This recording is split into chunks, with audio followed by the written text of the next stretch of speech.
If you're here watching this, you probably already know motherhood changes you. And not in just the sweet, sentimental way people like to post about on Instagram. I'm talking about the deep, identity altering, soul stretching shift. The version of you that existed before children, she doesn't just evolve. She grieves.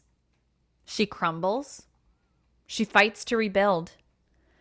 And if you've got a medically complex child or an autistic child or both, the transformation is even more intense. It's not just that you change, it's that the world expects you not to.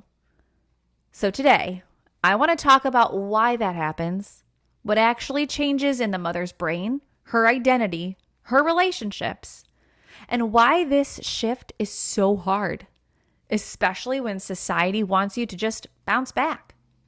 We're going to unpack the science, the emotional toll, and the beautiful, brutal rebirth of becoming a mother, especially a mother in the trenches. Welcome to the Be Mighty Mom podcast. I'm your host, Ash, mom to an autistic child with a rare disease, boundary setter, and your voice of fierce, honest truth. This isn't just support, it's a movement where we ditch the fluff, get honest about autism and rare disease, and what it really takes to advocate for our kids, especially with family.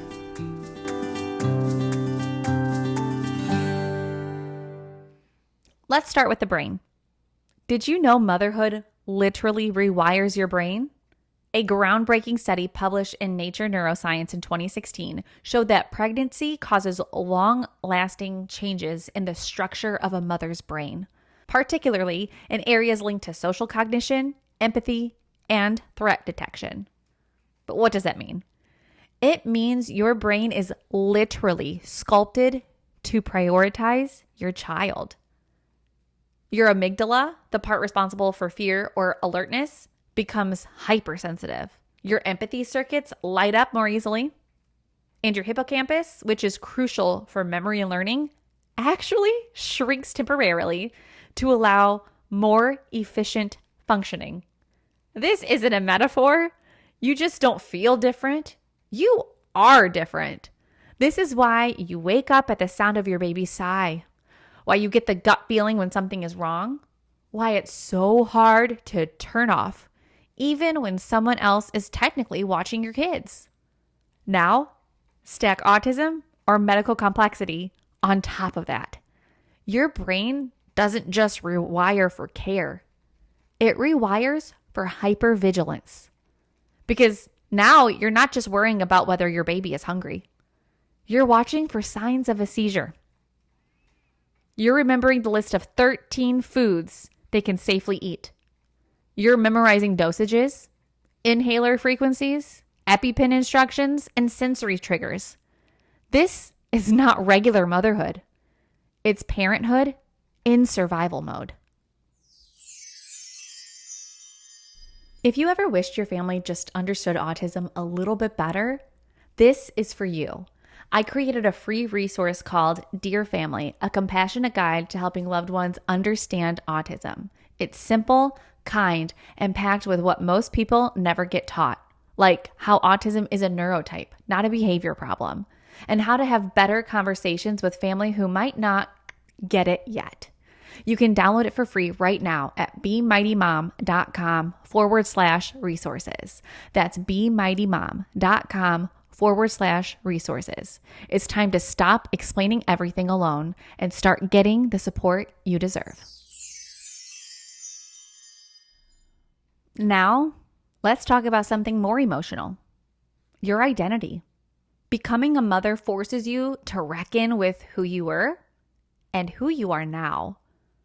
Before motherhood, your identity might have been career-oriented, creative, social, independent, athletic, spiritual. You were a whole person. Then motherhood comes crashing in. It consumes everything, and we're grateful. And we love our lives, and we love our kids. But here's what no one tells you. Even if you love your kids more than anything, you can still miss who you were. And that grief, it's valid. And when you add neurodivergence or medical fragility into the mix, the shift is even more profound. You don't just give up happy hours or yoga classes. You give up carefree. You give up spontaneity. You give up trusting other people to keep your child safe because babysitters are not on the to-do list anymore. That's not a thing you can do. And still, people expect you to be the same.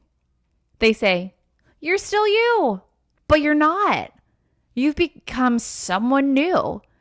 And that's not a bad thing, but it's a lonely one when nobody else acknowledges the shift because you have to remain the same. This idea of bouncing back is baked into our culture, right? We celebrate mothers in the first few weeks postpartum.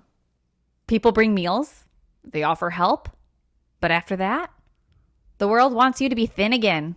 Oh, she only gained 10 pounds and she's already lost it all. That was not my story. They want you to be happy again, productive again. They want you back at work, back at brunch, back at book club, like nothing ever happened. But everything happened. Part of the reason this is so harmful is because of what psychologists call matrescence, the process of becoming a mother. It's like adolescence, messy, hormonal, identity shifting. But unlike adolescence, isn't widely discussed or supported. Heck, I don't even know if I'm saying it right. Matrescence, adolescence, matrescence. I don't even know. Nobody tells you it's normal to feel lost, to feel like you're mourning your old self.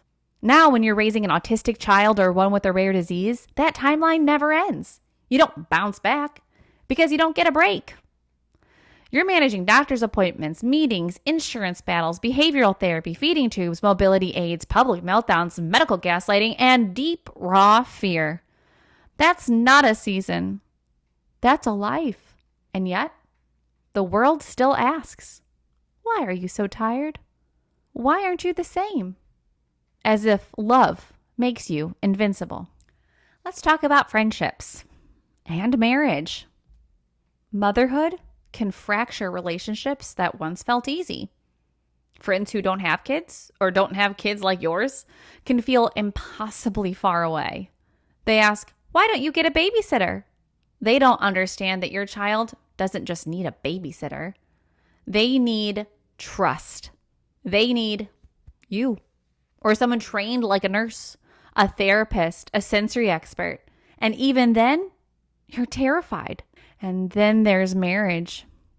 Studies show that parents of children with disabilities have significantly higher rates of marital strain. The Journal of Family Psychology found that couples raising a child with autism are 2.5 times more likely to divorce because the load is too much. Too much stress, too much sleep deprivation, too little time to connect, too many medical crises that hijack every ounce of energy and attention. And when the world says, just go on a date night, you want to scream because you can't even go to the bathroom alone, let alone dinner. And I want to add, it's not a problem for me to be around my child. I don't mind that he's always there, even when I'm going to the bathroom. The problem is society expecting me to just be able to walk away when that's not part of my reality. The mental load of motherhood is real and invisible. It's the running checklist in your mind. Did we reorder meds? What's the next therapy appointment? Did I call the insurance rep back? Is he reacting to dairy again? Did we pack his headphones? Is this outing going to be too loud, too bright, too risky? A 2022 study published by the Journal of Child Healthcare found that mothers of children with autism or complex medical needs have significantly higher rates of clinical anxiety and depression, not just because of caregiving itself, but because of the burden of advocacy. Yeah, you heard that right. Anxiety and depression because of the burden of advocacy. You don't just care for your child, you fight for them daily against systems, schools, doctors, insurance, strangers, and worse, family. That mental load becomes a second job, one you never clock out of. And sometimes it's so heavy, you feel like you're going to break. Now, that fight for doctors, systems, schools, insurance, that stuff has to remain there. Because without that fighting, your child doesn't get the help they need. They don't get the testing. They don't get the medication. They don't get the services they deserve or require. You don't have time to fight strangers or family who refuse to get it. But here's where I want to shift gears. Because even in all of this, the grief, the rage, the burnout, something sacred is born. You. Not the you from before, the real you. The one forged from fire. Motherhood, especially this kind, strips you down. But it also builds you up. It teaches you to speak up when doctors ignore you, to walk away from people who don't respect your boundaries, to research like a lawyer and advocate like a warrior, to love. So if you're sitting in the dark right now wondering if anyone sees you, I see you. If you miss who you used to be, that's normal. If you feel invisible, you are not. If you're exhausted, that's not a flaw. That's a sign you're doing the work of a lifetime. You are not the same person you were before. You are not the same person you were before you had children. You're not supposed to be. And that's okay. You were never meant to be. You were meant to grow, to become, to rise. You are allowed to grieve and you are allowed to thrive. Sometimes both at once. So no, you didn't lose yourself in motherhood.